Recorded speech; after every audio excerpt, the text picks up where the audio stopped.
What's up, everyone? Welcome to the Major Mixtape Podcast. I'm your host, Jason. Hope you're doing well. Hope you're staying safe. Now, if you follow me on Twitter, then you know that, one of the podcasts I really love listening to is Playlist Wars. And if you're a fan of the Major Mixtape Podcast, then you'll remember the episode with Alex Gomez. Well, now we've got the other half of the Playlist Wars duo, Brian Colburn, on the show in the hot seat. Brian, how you doing today? Man, thank you so much for having me. I'm doing great. I hope you're doing well. Loving it. Now, we're going to talk about, a whole lot of stuff in this episode, but we're going to start with Playlist Wars. So you've got a whack of episodes already in the can and plenty more planned. How has it been so far? It's been absolutely, I guess, mind-blowing would be the word, because we started this out as just something where two best friends came together and we said, let's just have some fun. Gives us an excuse to talk each week, talk some music, bring some friends on, bring some other podcaster friends on, and kind of format it around this fight that we're going to have, an argument, if you will, over who creates the best podcast. But it's all done in fun. We're all friends.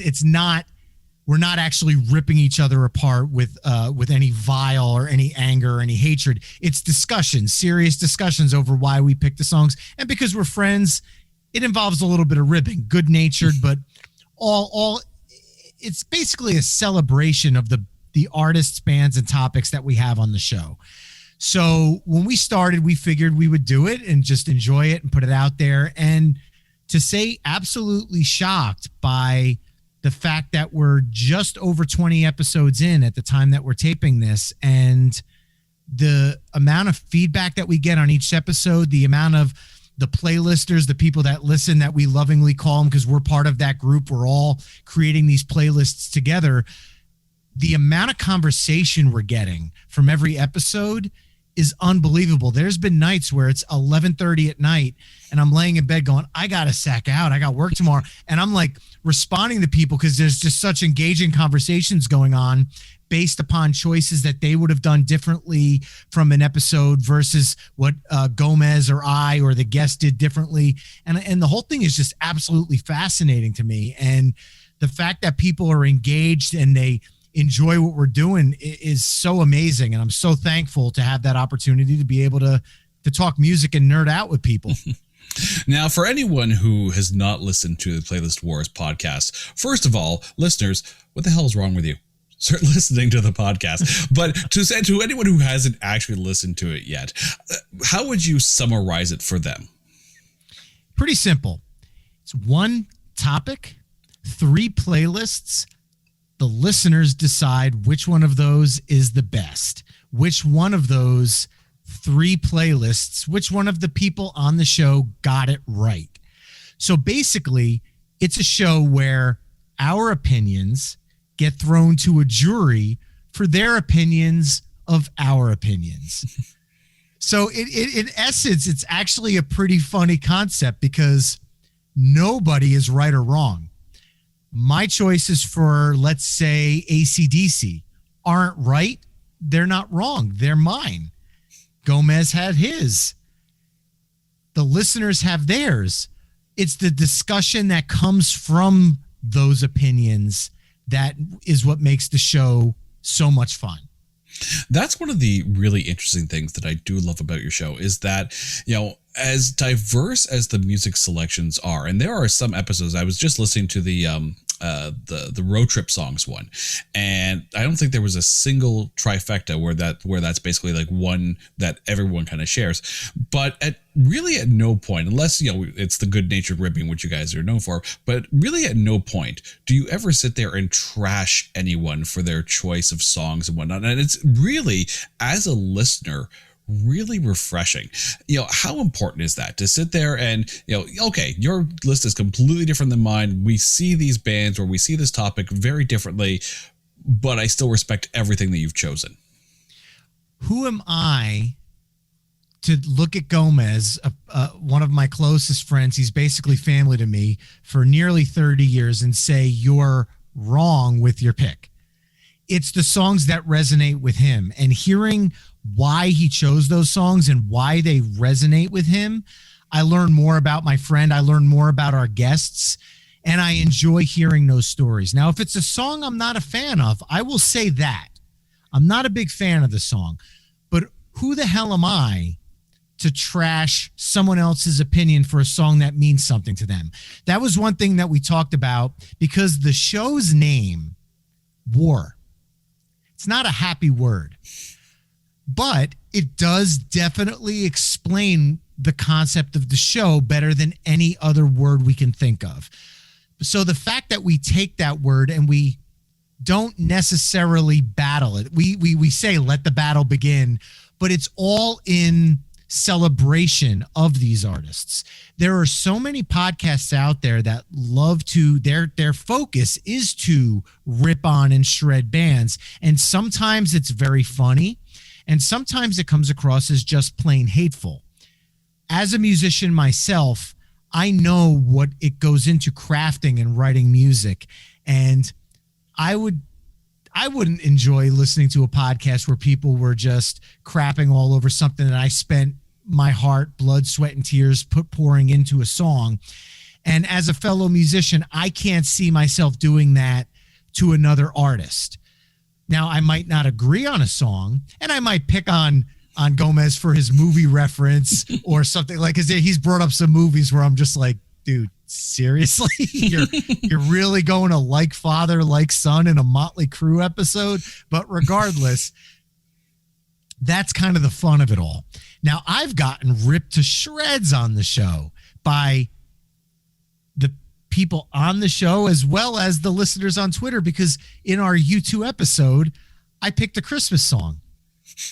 And everybody collectively just went, what are you doing? It's U2. I grew up listening to U2. I was first introduced to them with the Joshua Tree. I then went backwards. A Very Special Christmas came out around that time, and I swear to God, every Christmas since 1987, I've listened to that first cassette, then CD in full, and that was always one of my favorite songs on it. So when I was creating the playlist, I kept pulling it out going, it's a Christmas song. And I'd be like, no, but it's one of my favorite U2 songs. Why shouldn't I include it? And that's kind of where the impetus of the whole show kind of ran with. Like in our Rolling Stones episode, Gomez picked 3 songs off of Voodoo Lounge. Now, Rolling Stones purists were going, the 1970s, hello. But to Gomez, that was the album that he resonated with, that came up during his lifetime. So we joke with him on the episode, but if that's the songs that resonate with him, that's awesome. I love that. Now, I know on certain episodes, songs have been mentioned and you're like, I'm not as familiar with that song. How often, after an episode, do you especially when you're in editing and, you hear the song names all over again, do you sit there and go, maybe I should give that song a listen? Like, how much music, as you as a listener, have you discovered through your own show? Oh God, I've gone back and listened to albums, because on the U2 episode, it's one of our most popular because it was a lot of fun. And we talked about the Zooropa album. Now, I did not listen to that in my research for the show because I remember it from high school, and I hated it in high school because I remember the video Numb, where the Edge had all the feet going all over his face. And it wasn't the U2 that I kind of fell in love with the Joshua Tree and Rattle and Hum. So it was different for me. And our guest, Chris, a guy that Gomez and I both went to high school with, is like, dude, you gotta give the album a second chance. And I went back and did, and besides the song Numb, because it's just PTSD from that video, I actually enjoyed the album a lot, and I probably would have never given it a second glance had it wouldn't been for the discussion we had on that episode. When it comes to, a particular artist, how often do you find yourself leaning towards the single? And then how often do you sit there and go, no, it's the deep cut?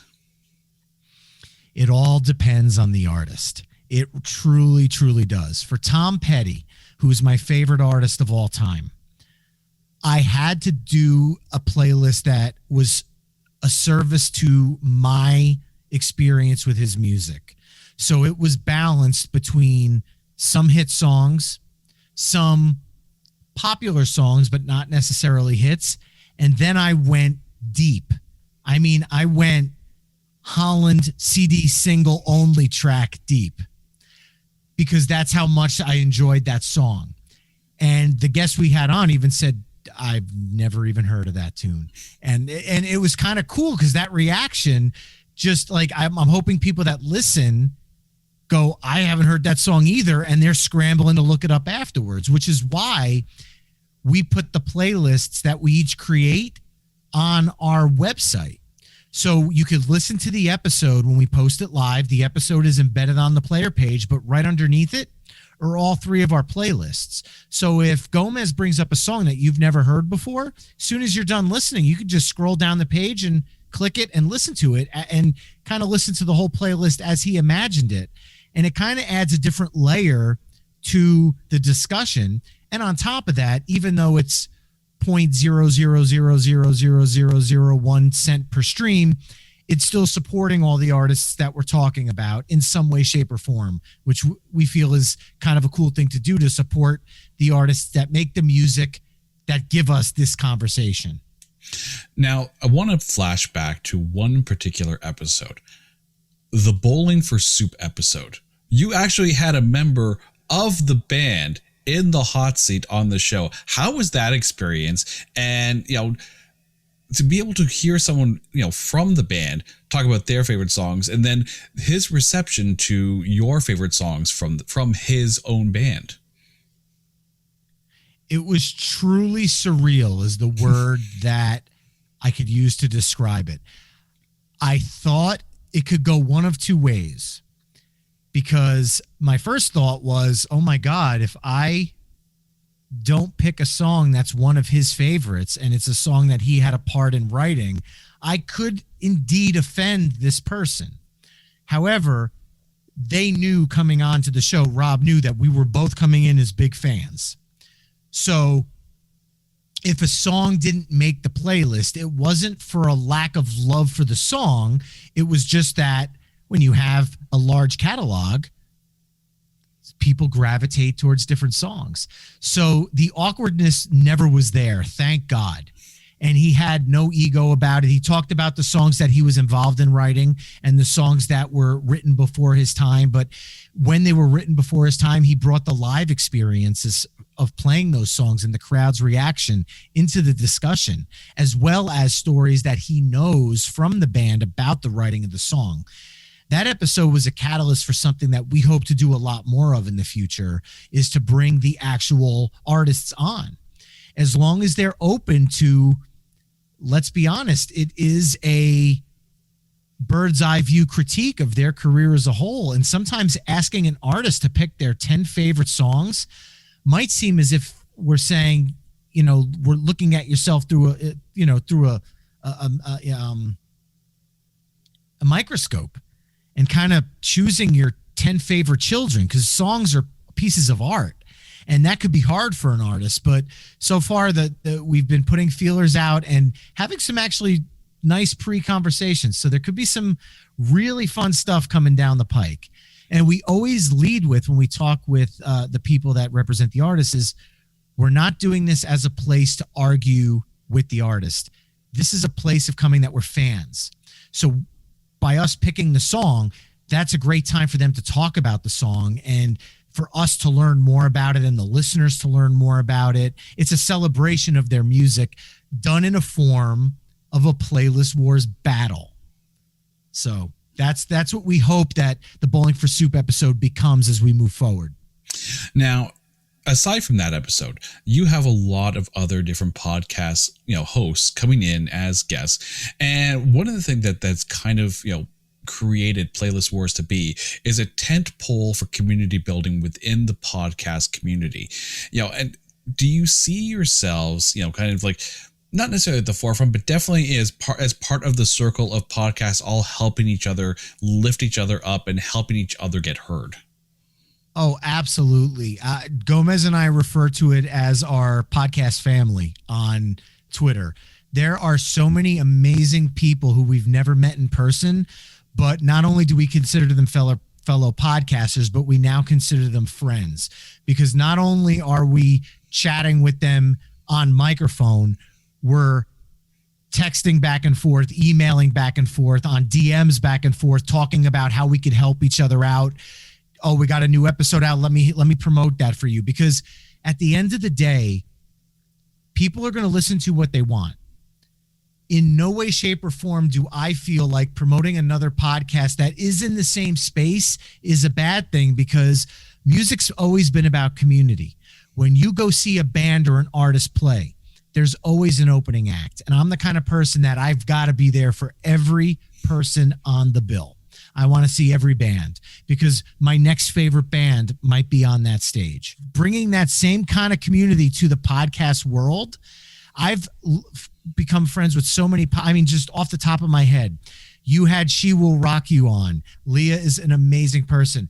You, with our connection with Gomez, and now myself, you and I have gone back and forth.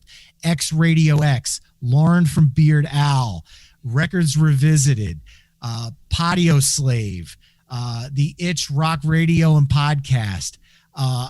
I almost feel guilty if I don't name every single one, because I'm trying to Rock Solid. Just all a bunch of awesome people that are all celebrating music in their own way. And it's such a cool community that we've been in threads where we've actually said, we should get all of us on and do like a live stream and make it a benefit for some kind of charity or something, where we all just get on for 2 hours and geek out about music and let people donate to a charity and make it for a good cause. And everyone seems to be receptive about it. So hopefully that's something we can all do in the future. If it does, count me in. Absolutely.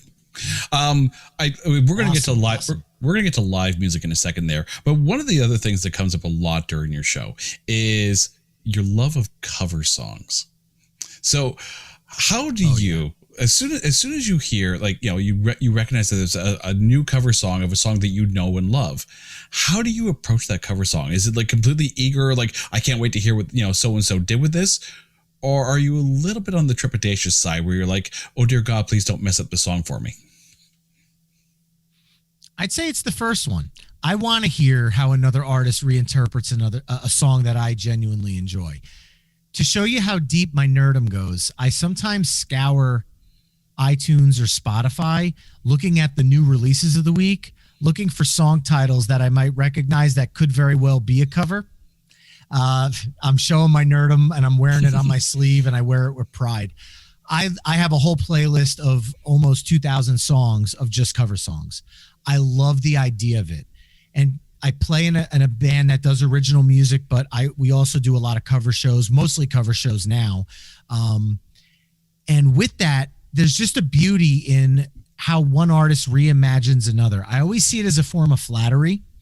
I see it as you know, when you think about a punk cover song and you think about the Boys of Summer, Don Henley's, it's a classic 80s track and it's got a great feel. But then you listen to the Ataris version and it's punk rock and it's obviously an homage to the original, but there's a little bit more energy and you know the song and it works.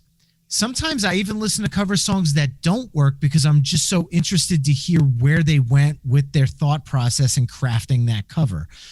The only covers that I would say that I'm not a fan of are the ones that I would call paint by numbers, meaning you've brought nothing to it that tells me you're actually covering the song. If I want to listen to the original, I will. I want you as an artist to put your spin on it, even if the music stays the same, but your vocal timbre changes a little bit and you add your stamp that way, or if you speed it up or slow it down. That's why songs like Disturbed's The Sound of Silence just grab so many people, because it wasn't too far removed from the original, but it was just enough where people just had their minds blown all over again.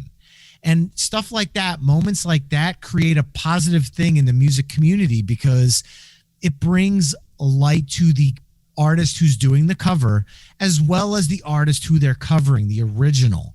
And to keep that momentum going and to keep building that conversation, it is just awesome because, look, I've got a 12-year-old and an 8-year-old. My 12-year-old's exploring music now, and she's brought me some cover songs. And one of them was Africa by Weezer. And that made my Weezer playlist. And everyone went, oh, really? You went with Africa?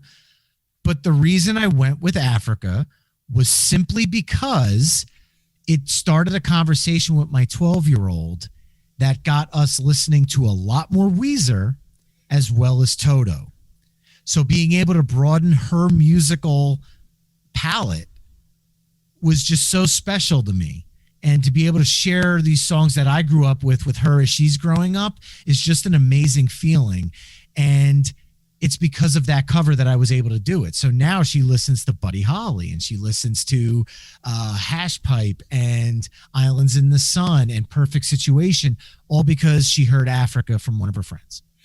Now, being a musician who does play cover songs live, how often do you sit there with the band and say, okay, we're going to add this song in, but let's not do the original. Let's do this version from this cover. How much does a cover song sometimes influence the way you perform that song live? Well, for my group, Colburn and Company, it's actually quite often because of the fact that we are an all acoustic group. I'm on acoustic guitar. One of my good friends, Chris Van Cleve, is on keyboards and second vocals. One of my closest friends of the last 25 years, Jason Alexander, is on drums. He's been a guest on Playlist Wars several times. And then Rebecca Stickler is our violin player.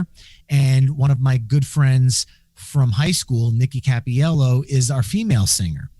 And that lineup lends itself to doing nothing but acoustic songs. However, why? Why do we have to stick to all acoustic songs? We don't. So we do the Atari's version of The Boys of Summer acoustically with the violin and the piano player, but we rock it up. We do songs like Don't You Forget About Me, which is 80s synth. But instead of playing the synth part on the piano, our keyboard player plays it on regular piano, and we change the arrangement just enough where everybody knows the song, but it fits the instruments we're playing. Because the biggest compliment we get as a band is when someone comes up to us at the end of the night saying, when I heard it was an acoustic group, I thought, oh God, Snorefest. But you guys really are a rock band that just happens to not use distortion.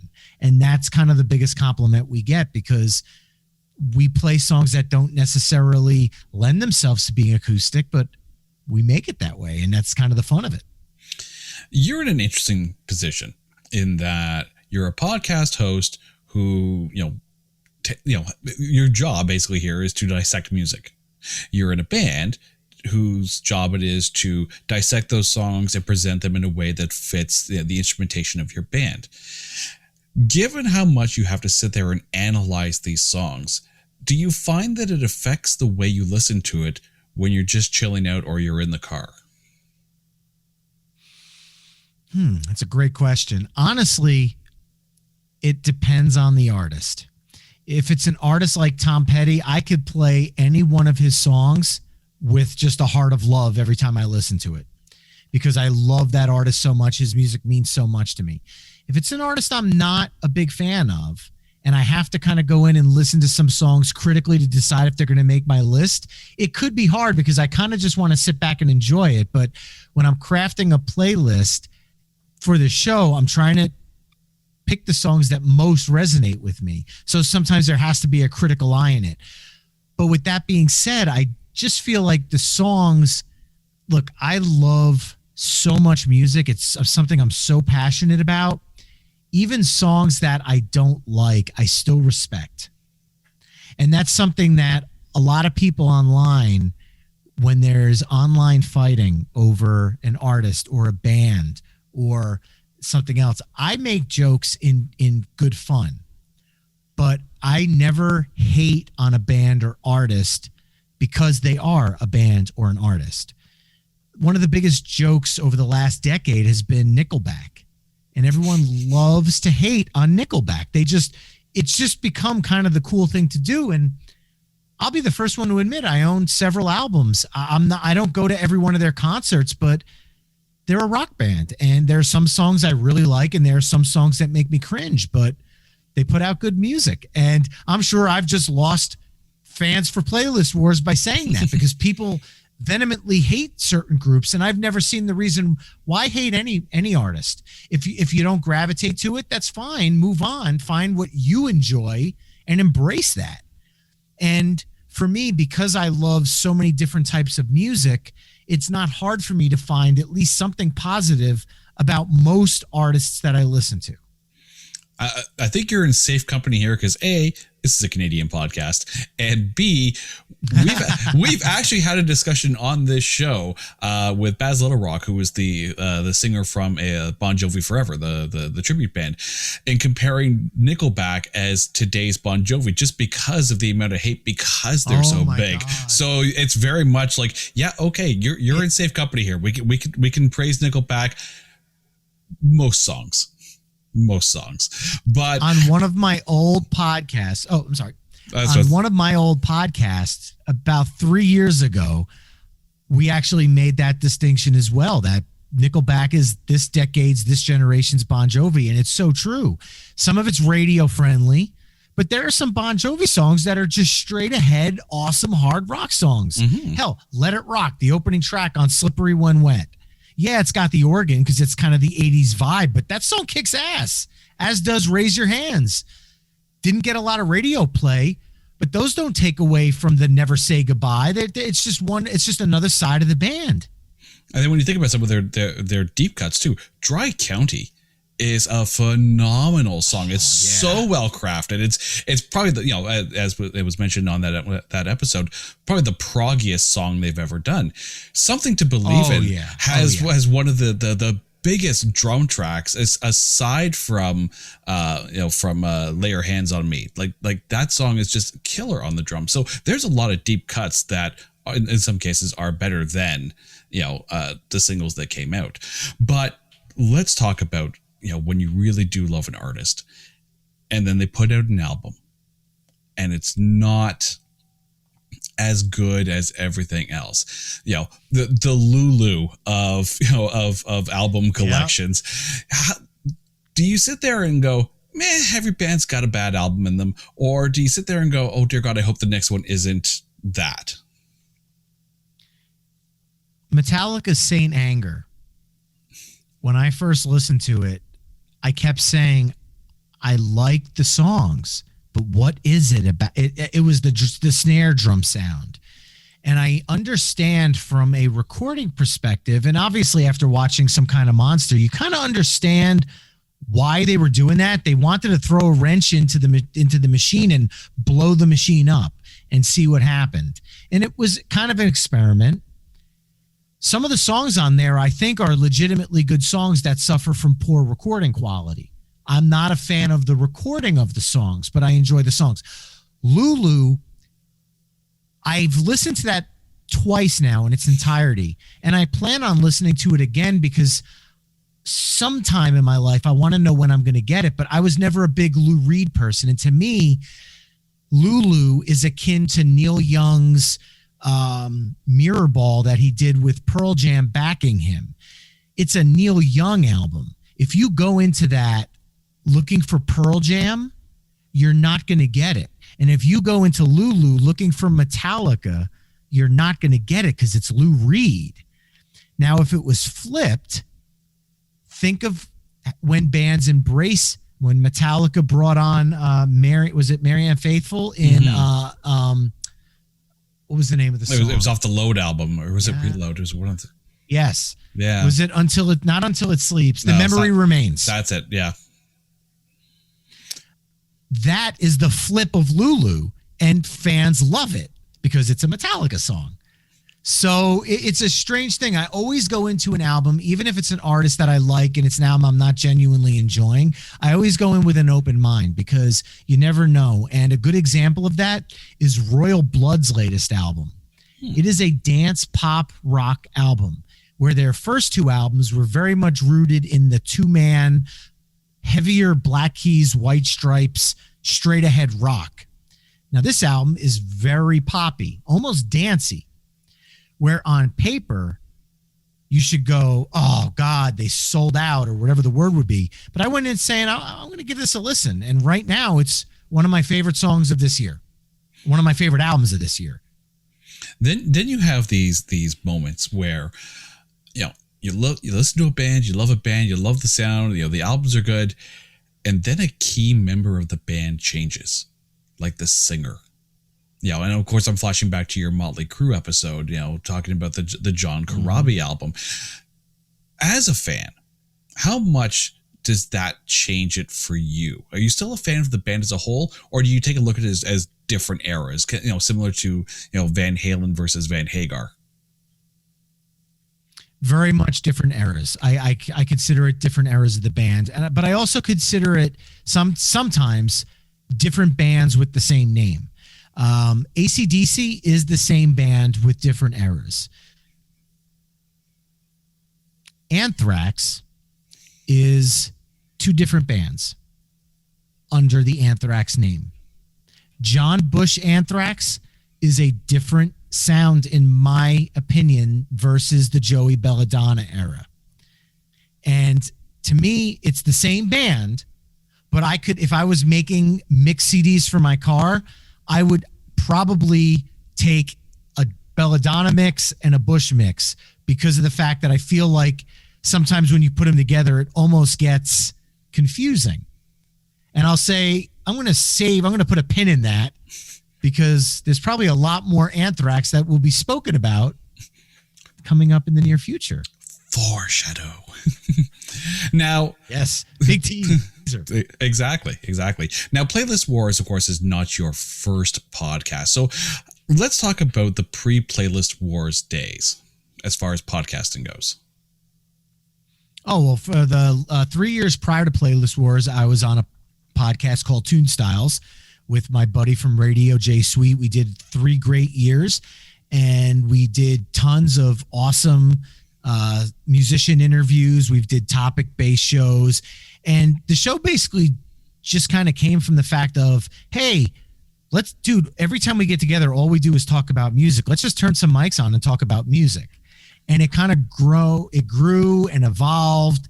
And unfortunately, about 6 months ago, Jay moved down to Atlanta for his work, and things just changed. And we put the show on hiatus for a while. And Gomez and I started up Playlist Wars, and it's just kind of been the roller coaster that was completely unexpected, because Playlist Wars, I figured, starting from the ground up again, let's just, have fun with it. And if it grows, it grows. If it doesn't, it does. And for some reason, it just kind of went and I'm not saying, we're not talking millions and millions of downloads, although I would love and appreciate that for both of our podcasts here. But I felt like it just picked up momentum so quickly, and I have no idea why. I honestly don't. I feel like Gomez has been on Tune Styles several times. We're just all friends. We love talking music with each other. We're hoping to have Jay on Playlist Wars. It's just a group of friends that enjoy podcasting. And I've never been able to kind of figure out what the difference is, but for some reason, people really gravitated to Playlist Wars and got invested in I guess maybe the theme of it, because there's kind of I don't want to say competitive nature, but Tune Styles, where we would do an interview one week and then topic driven the next. Maybe that was something that confused listeners. I don't know. And, Jay and I have talked about maybe in the fall and the winter to bring it back kind of in a new form, maybe video or something else, to kind of reinvent it, because we had so much fun doing it. We don't want to just take it out to pasture and shoot it, but also being somebody who's in a band, who has a very fun podcast with one of his best friends now with Playlist Wars, who has a family, who has other commitments. There's only so much you can add to the plate before you kind of get burnt out. And because I love this stuff so much, I don't want to burn out on any of it. I just want to love and enjoy every minute I do it. We're going to get a little bit more on that, but first we're going to take a little bit of a break. This is the Made You a Mixtape podcast. Our guest today, Brian Colburn from Playlist Wars. We're going to step away, and then we'll come back right after this. Hear ye, the dishonorable widow Abigail will now speak.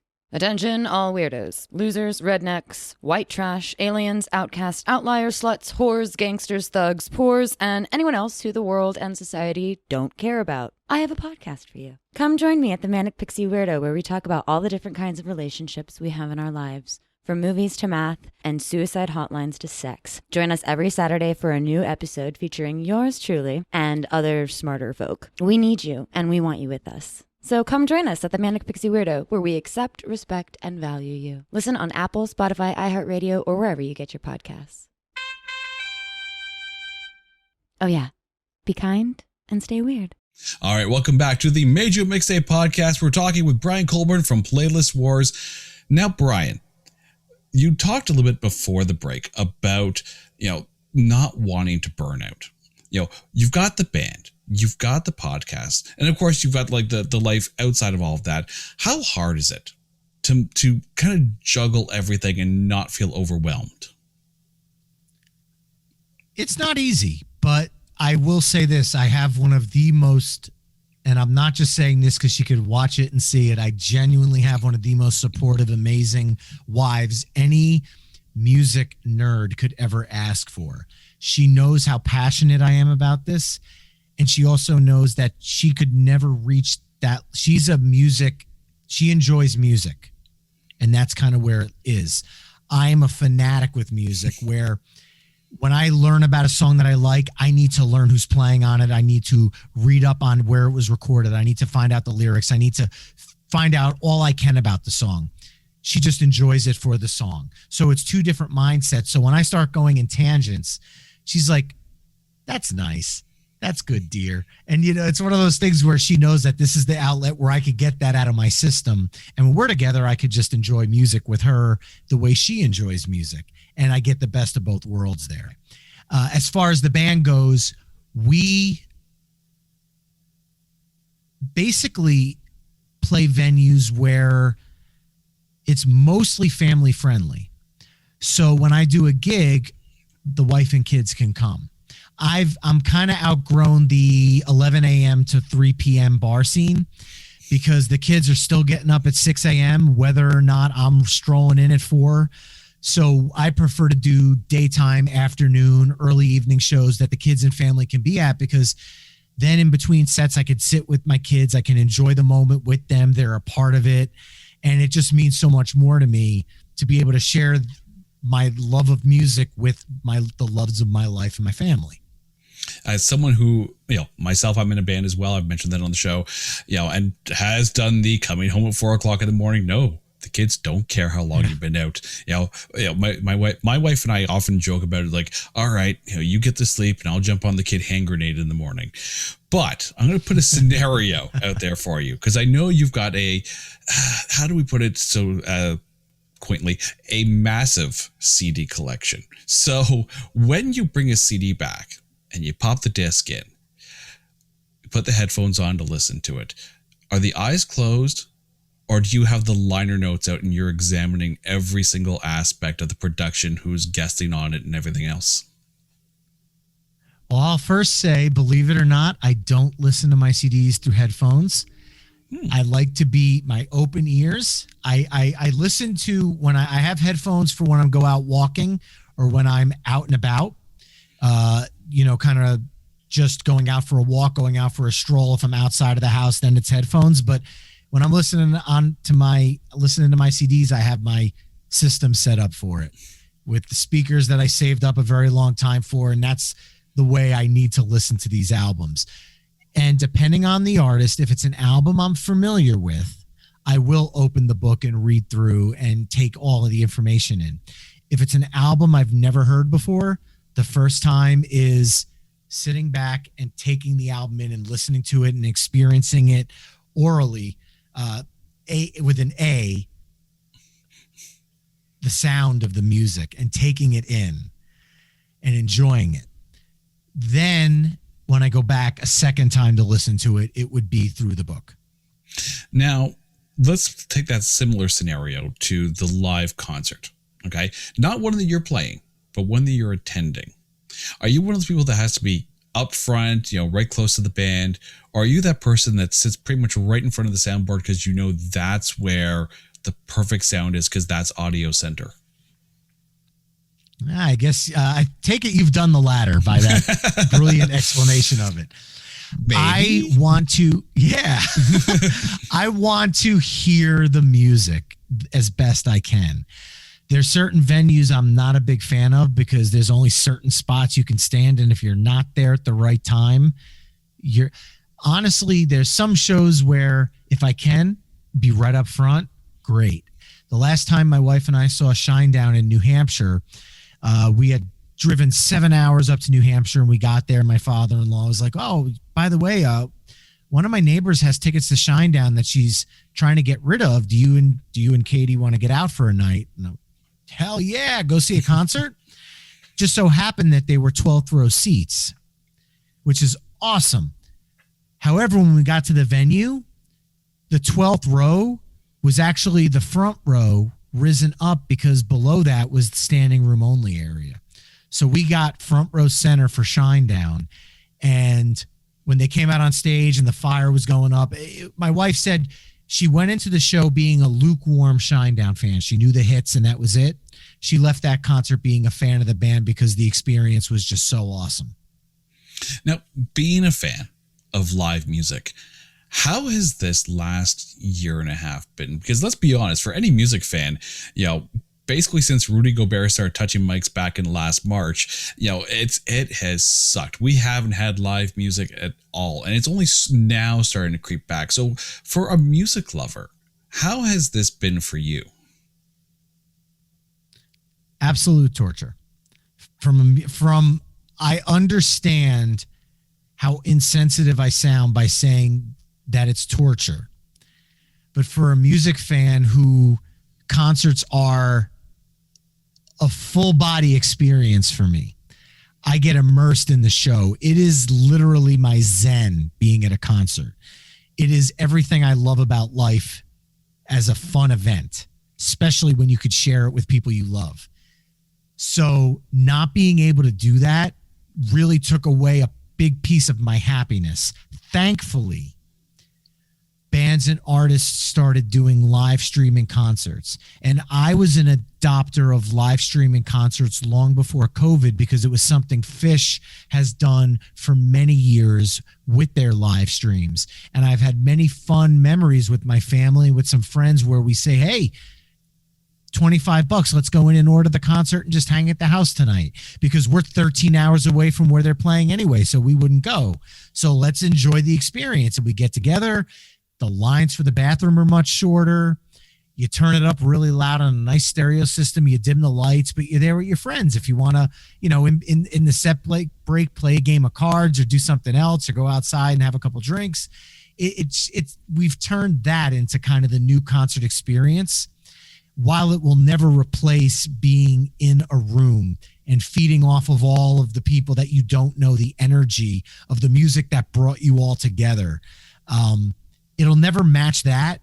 But for COVID, it's been the best Band-Aid, if you will, until we can get back to being just in the moment again at concerts.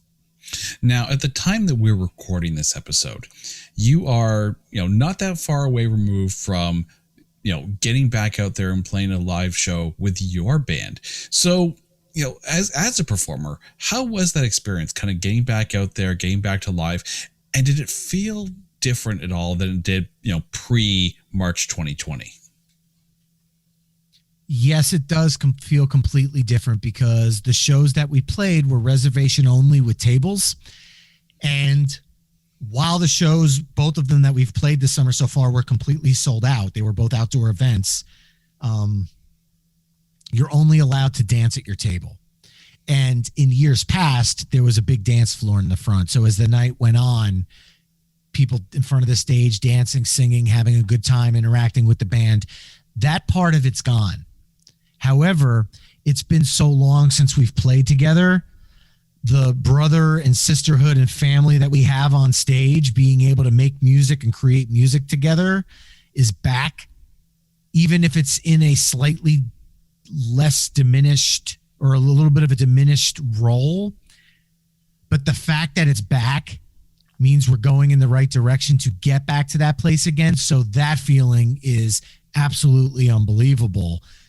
Obviously, knowing we could want more out of it. Whereas if those type of shows happened 4 years ago, we might have left that show going, oh, it was such a disaster. Now we're like, we're in the right direction. We're moving in the right direction. It's a fantastic night just being able to do what we're doing tonight. So it's surreal. Again, surreal. Shortly after the Foo Fighters did their Madison Square Garden concert, they had to do a postponement of their LA Forum one because of cases within the organization of the band. Do you fear that, we're going to get to a certain point only to find ourselves having to backtrack? Unfortunately, that's kind of the reason I'm a little skeptical about buying tickets way in advance of concerts now. There's several I plan on going to this summer, but I'm going to be honest, I'm going to be a week of ticket buyer. And I kind of want to see that things are going smoothly. Because if things start going downhill and more concerts get canceled, for the working families, sometimes, that's recreational money, but it sometimes could be a lot of money. And to have that kind of get tied up in limbo is tough to do. So if I'm going to pull the trigger and buy tickets to bring the whole family to a show, I want to make sure it's something that we could really revel in the experience. Because I'm sure, as you know, when you're dealing with young children at concerts, the stars have to align perfectly for the night to go smoothly, because there's always the variables that you don't expect. And including the one, is it over yet? During like song one. So being able to kind of wait till I don't want to say last minute, but much more closer to the event is kind of the new game plan for now. Now, let's put you on the hot seat here as far as concerts go. Eliminating all bands that you have already seen live, who is on the Brian Colburn must-see live bucket list? Somebody I've never seen live. Never seen live. Okay. Right now it's Blackberry Smoke.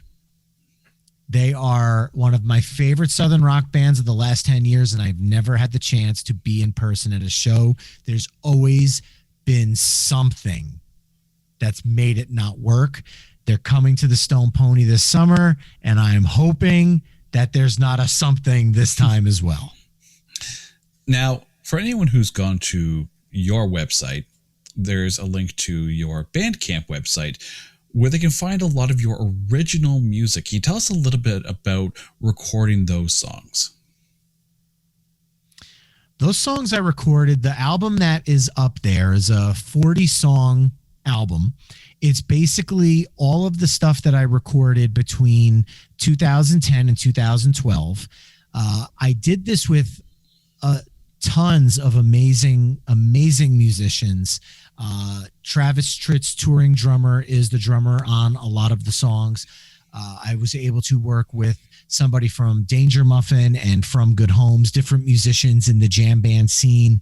And then just all of the amazing friends that I have musically, like DC Slater and Chris Van Cleve and all the guys that I do shows with now. And I worked with them, and because I, in another universe, have worked in radio and work in recording, I handled all the recording myself, except for when I was bringing in somebody to record drums. They would record it at a studio and send me the tracks, and then I would put it in and mix it. So it was hundreds of hours of work for the songs that are on that playlist, or on that album. And it was all done for the most part pre-kids. And the recording got slightly less and less as my kids started getting older, and I wanted to spend more time with them, knowing that the hundreds and hundreds of hours, at the end of the day, as much as I would love to pour them into songs, I have the rest of my life for that. They only have one childhood. I want to pour that time into their lives to make their lives as good as they could possibly be. Now, let's jump in the time machine. Take it back to the past. When you think about the music that you listened to, as a kid or, as a teenager, what was it that inspired you to want to pick up the guitar?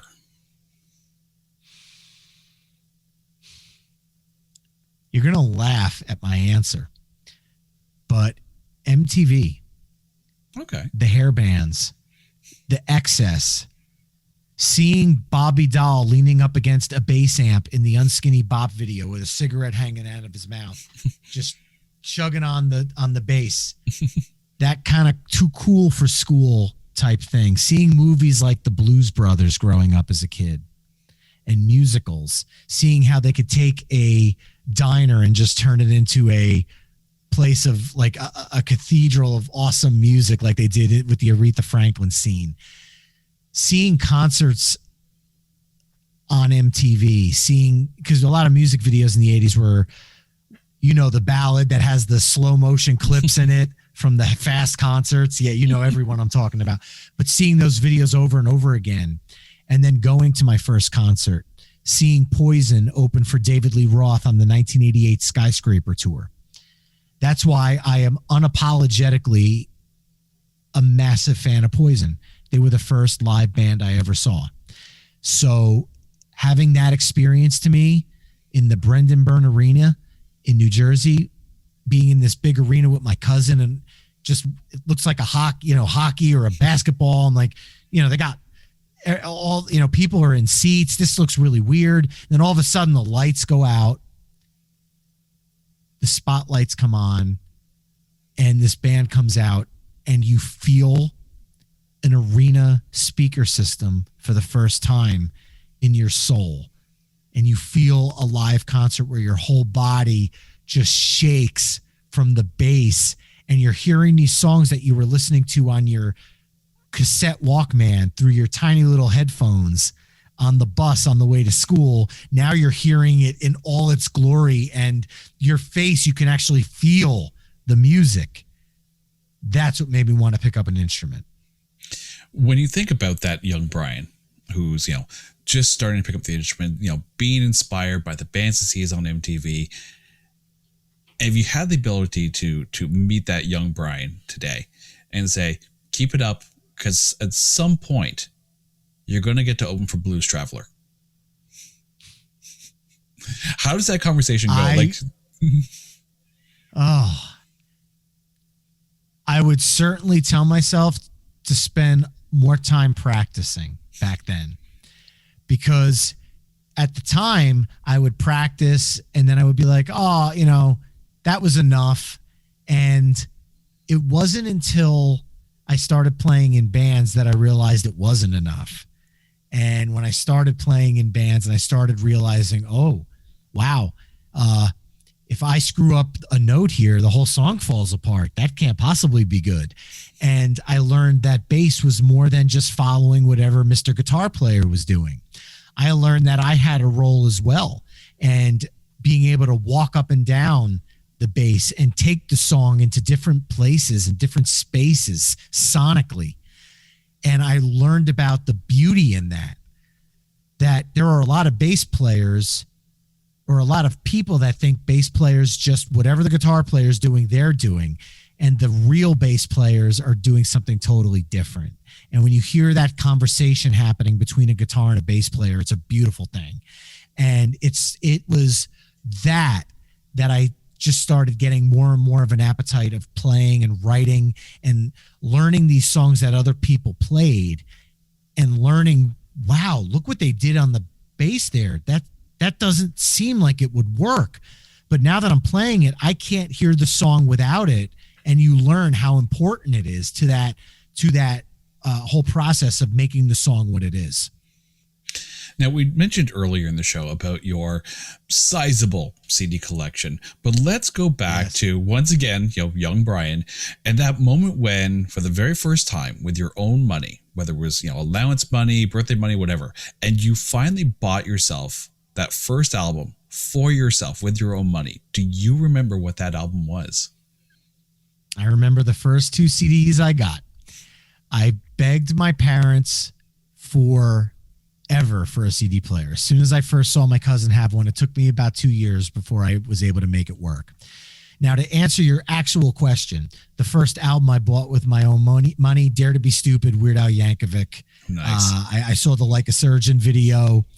And I asked my mom if I can use my allowance money, and I bought the vinyl. I still have it.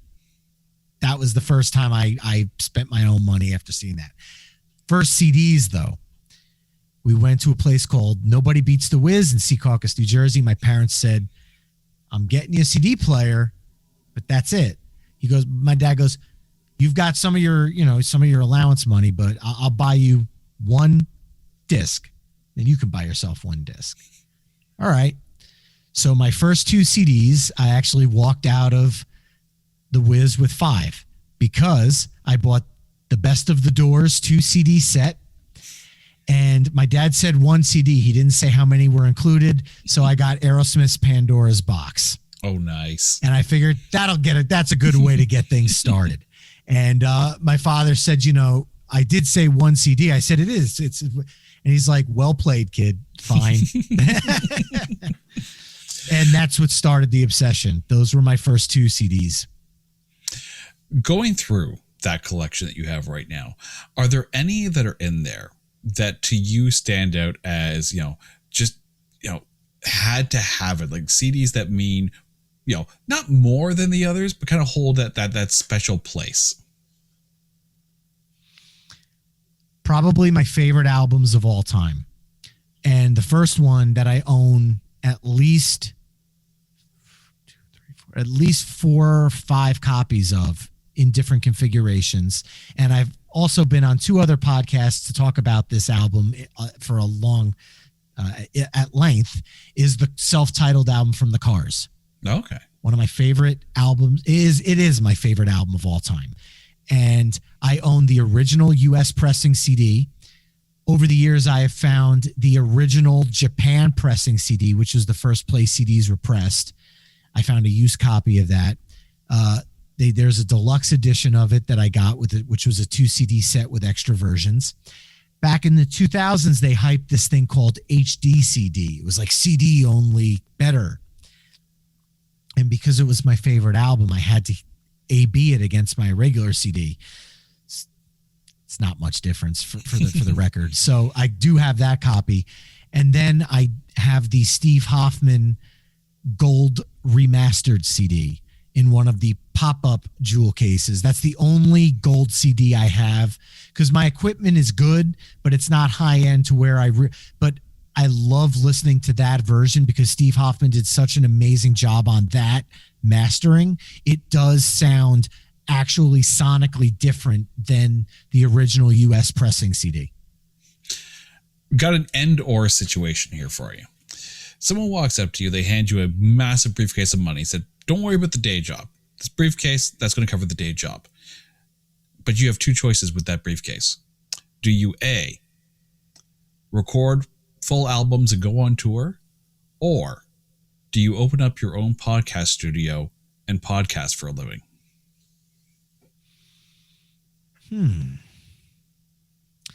At this day and age in my life, with 2 kids and a wife and a family, I would go with the podcasting. As much as I would love to go on tour and see the world, I would love to do it if I had a time machine where I could do it up until the moment I met my wife.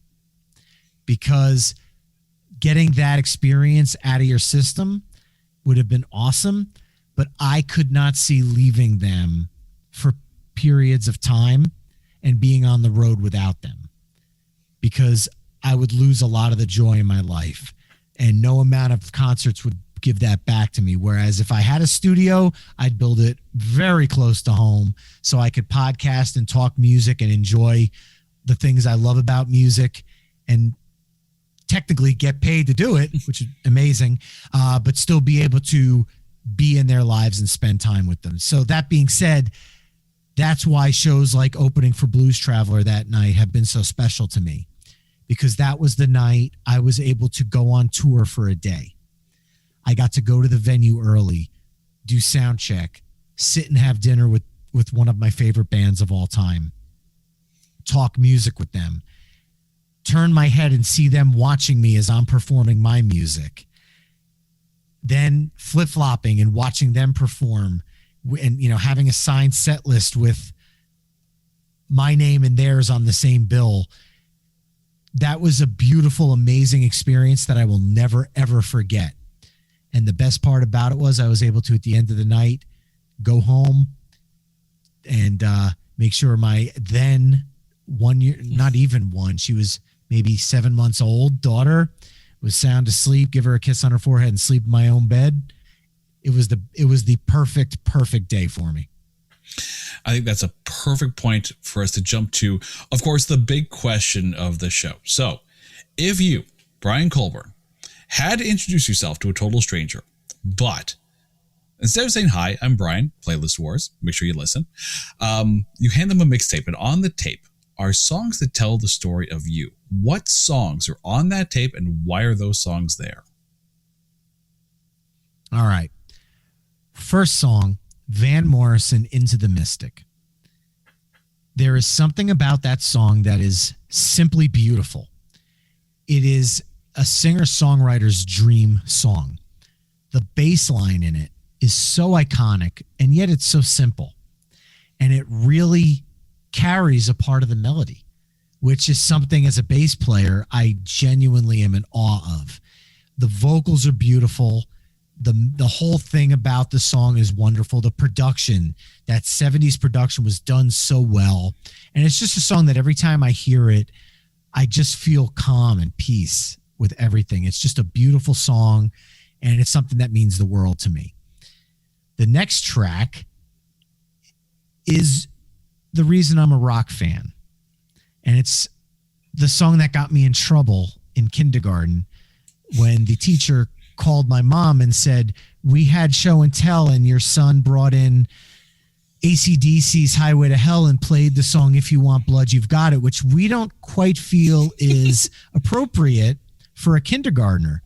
And my mom said, why? It's a great rock song. He loves jumping around and playing air guitar and singing along as loud as he can with it. And it's my favorite AC/DC song. It's everything I love about the band. It's dirty, down and dirty hard rock. And it's got a little touch of the blues to it. So it's like a merging of hard rock and blues, which is something I love because I love blues music. And then when you hear it merged with hard rock that I love, there's that sound. The next, I mentioned the album earlier, The Cars, Bye Bye Love. Most people would give you the 3 hit songs. They would give you Just What I Needed. They would give you Good Times Roll, My Best Friend's Girl. That would be 80% of the people. 19% would say, dude, just go watch Fast Times at Ridgemount High, Moving in Stereo. That's the song for you.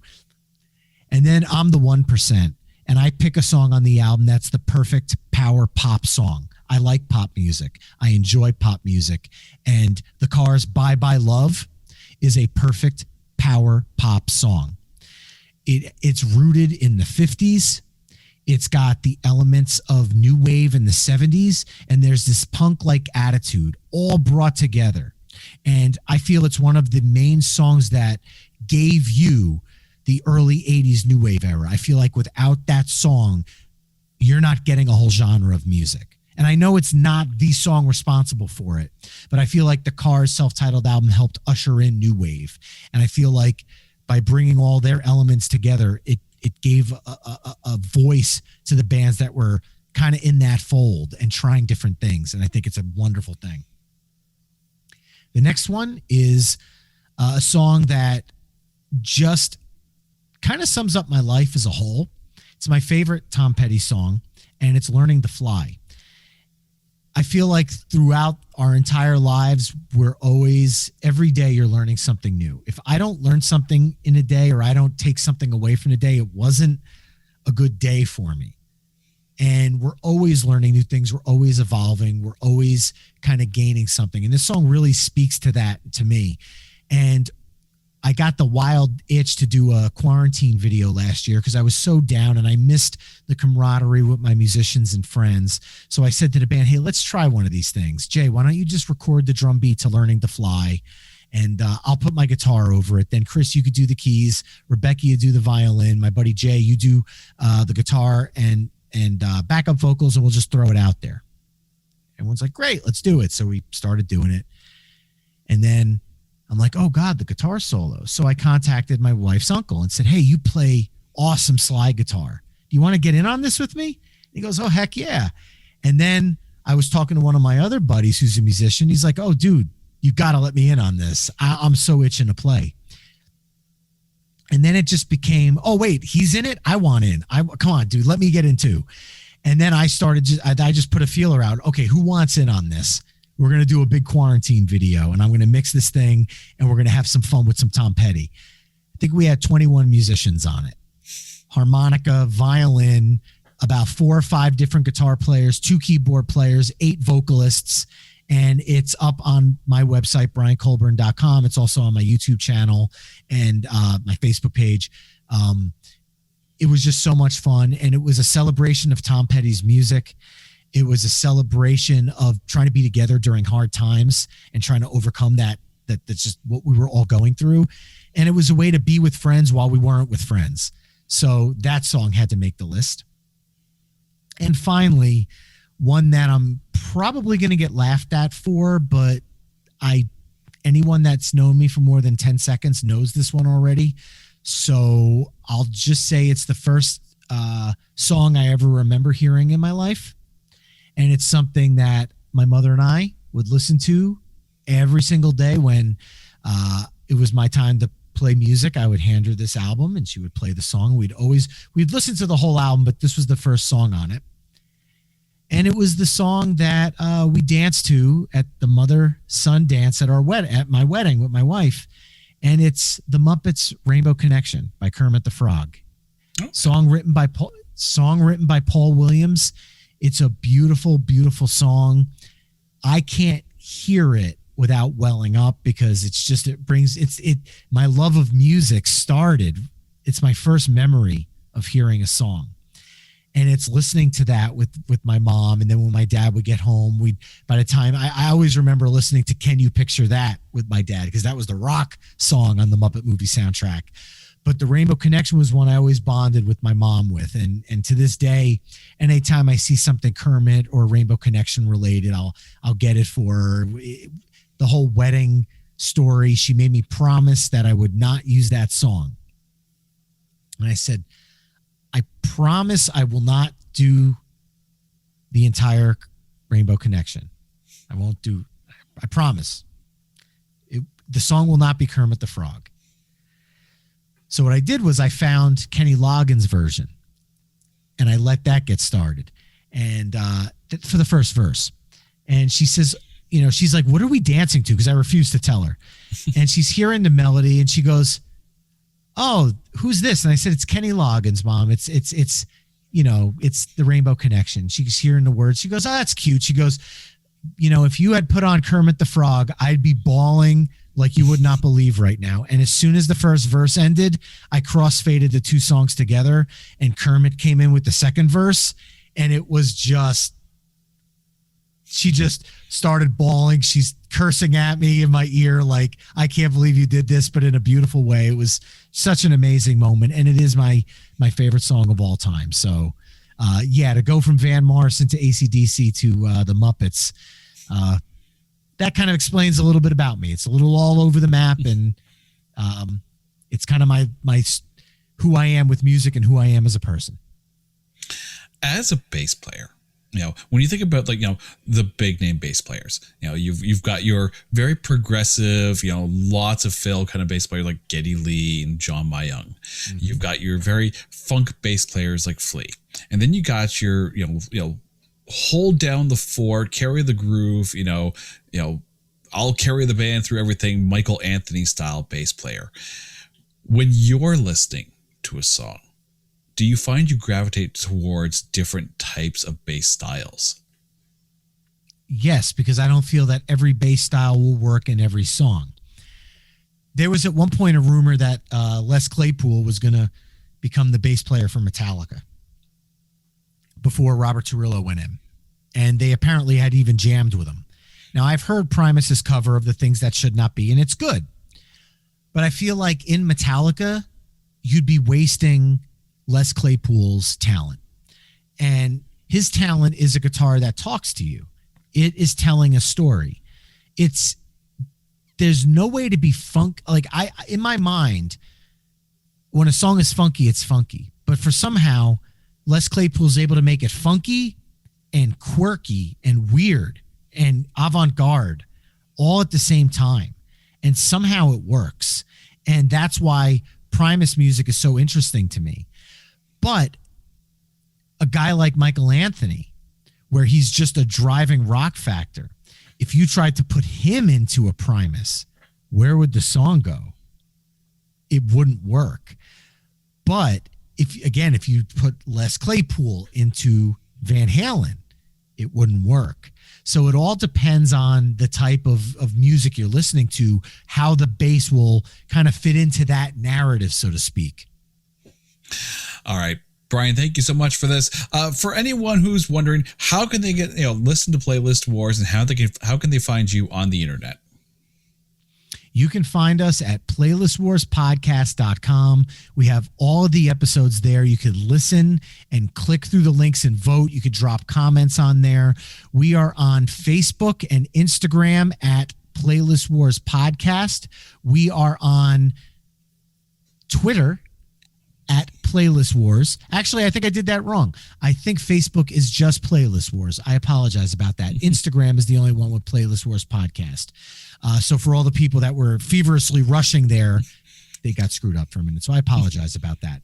We are on all the various places you can listen to podcasts: Apple, Spotify, Good Pods, Amazon.